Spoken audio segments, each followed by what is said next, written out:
রাজ্যের আরও এক মন্ত্রীর বাড়িতে হানা দিল এনফোর্সমেন্ট ডাইরেক্টরেট। বৃহস্পতিবার সাত সকালে রাজ্যের ক্ষুদ্র ও কুটির শিল্পমন্ত্রী চন্দ্রনাথ সিনহার বোলপুরের বাড়িতে তল্লাশি অভিযান চালায় ইডি। শিক্ষক নিয়োগ দুর্নীতি মামলায় এই অভিযান বলে সূত্রের খবর। মন্ত্রী চন্দ্রনাথ অনুব্রত মণ্ডলের ঘনিষ্ঠ তৃণমূল বিধায়ক বলেই পরিচিত। এদিন 6 থেকে 7 জন ইডি আধিকারিকের দল বোলপুর 21 নম্বর ওয়ার্ডের নিচুপট্টির মন্ত্রীর বাড়িতে ঢুকে তল্লাশি চালায় বলে জানা যাচ্ছে। মন্ত্রীর গোটা বাড়ি ঘিরে রাখে কেন্দ্রীয় বাহিনী। যদিও মন্ত্রী চন্দ্রনাথ বাড়িতে নেই, তিনি রয়েছেন গ্রামের বাড়িতে। মন্ত্রীর বাড়িতে কেন্দ্রীয় এজেন্সির হানা ঘিরে চাঞ্চল্য। বোলপুর থেকে কাজী আমিরুল ইসলামের রিপোর্ট, টিভি নিউজ 10। সুলভে সঠিক চিকিৎসার একমাত্র প্রতিষ্ঠান বিবেকানন্দ হসপিটাল। 24 ঘন্টা emergency service, blood bank, trauma care. আপনাদের সেবায় আমরা তৎপর। গুণমান ও পরিষেবায় দুর্গাপুর বিধাননগরের ডক্টর জাকির হোসেন এভিনিউর বিবেকানন্দ হসপিটাল শিল্পাঞ্চলের মানুষের মন জয় করেছে।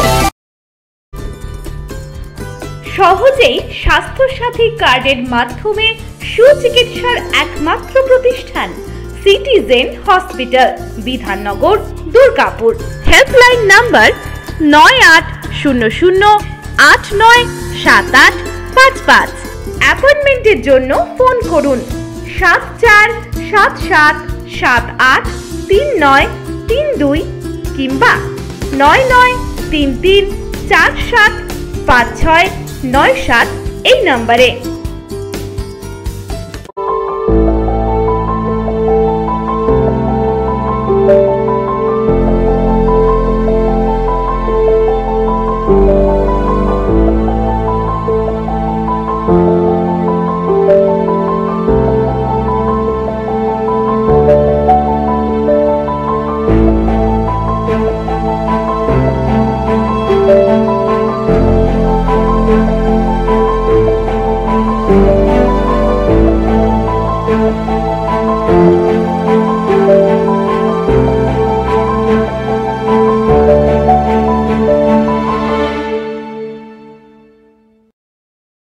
সবার আগে খবরের আপডেট পাওয়ার জন্য সাবস্ক্রাইব করুন আমাদের ইউটিউব চ্যানেল এবং ক্লিক করুন বেল নোটিফিকেশন আইকনে।